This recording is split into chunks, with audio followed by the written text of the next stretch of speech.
নমস্কার বন্ধুরা, ঘরোয়া রান্না উইথ ব্লগে সবাইকে স্বাগত জানাই। এখানে দেখুন একটা ফ্রাই প্যান গরম করে নেওয়ার পর হাফ চামচ মতো ঘি দিয়ে দিলাম। ঘি গরম হয়ে গেলে এর মধ্যে 1 কাপ সুজি দিয়ে দিলাম আর তার সাথে স্বাদ অনুযায়ী লবণ দিয়ে একদম লো ফ্লেমে কিছুক্ষণ নাড়াচাড়া করে নেব। সুজির মধ্যে যেন কোনো ধরনের কালার চেঞ্জ না হয় সেইভাবে কিন্তু এটা নাড়াচাড়া করে নেব। 2 মিনিট মতো লো ফ্লেমে এটা নাড়াচাড়া করে নেওয়ার পর এর মধ্যে ডেসিকেটেড কোকোনাট দিয়ে দিলাম 1 চামচ মতো। আপনারা চাইলে ফ্রেশ কোকোনাটও এখানে ব্যবহার করতে পারেন। ভালো করে মিশিয়ে নেওয়া হয়ে গেলে এর মধ্যে 1.5 কাপ জল দিয়ে দেব। 1 কাপ সুজির জন্য এখানে আমি 1.5 কাপ জল ব্যবহার করলাম। এই পর্যায়ে কিন্তু ফ্লেমটা একদম লো রয়েছে। লো ফ্লেমে ভালো মতো করে এটা নাড়াচাড়া করে নেব। আর সুজি এমনিতেই জল তাড়াতাড়ি করে টেনে নেয়, সেই জন্য এটা লো ফ্লেমে অনবরত নাড়াচাড়া করতে থাকবো। নামমাত্র তেল বা ঘি ব্যবহার করে এই নাস্তা রেসিপিটি আপনারাও ঝটপট বানিয়ে নিতে পারবেন, তাও আবার হাতে মাত্র 10 মিনিট সময় নিয়ে।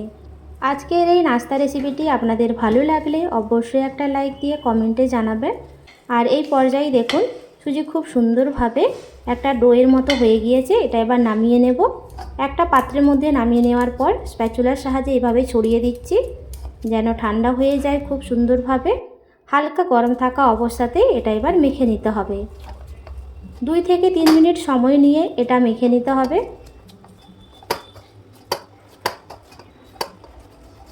2 থেকে 3 মিনিট সময় নিয়ে এটা মেখে নিয়েছি। দিয়ে হাতের মধ্যে ঘি এইভাবে মেখে নেওয়ার পর সুজির মিশ্রণ থেকে ছোট ছোট করে লেচি কেটে এইভাবে গোল করে নেব।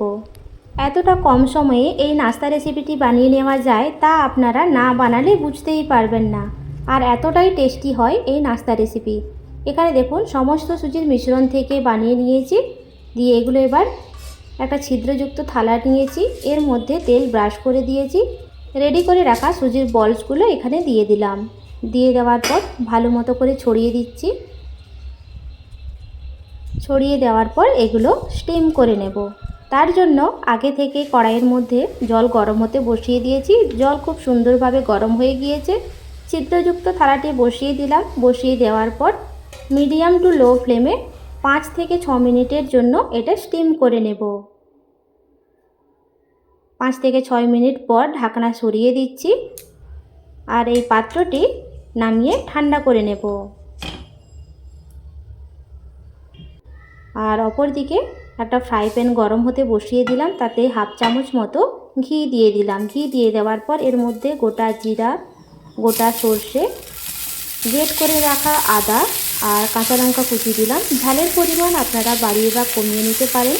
দিয়ে কিছুক্ষণ ভেজে নেব। কিছুক্ষণ ভেজে নেওয়ার পর এর মধ্যে কয়েকটা কারি পাতা এভাবে কুচি করে নিয়েছি, সেটা এখানে দিয়ে দিলাম। দিয়ে দেওয়ার পর কিছুক্ষণ ভেজে নেব।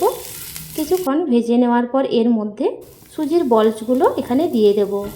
আর এই পর্যায়ে সুজির বলসগুলো ঠান্ডা হয়ে গিয়েছে। দিয়ে দেওয়ার পর মিডিয়াম ফ্লেমে এগুলো অনবরত নাড়াচাড়া করতে থাকবো।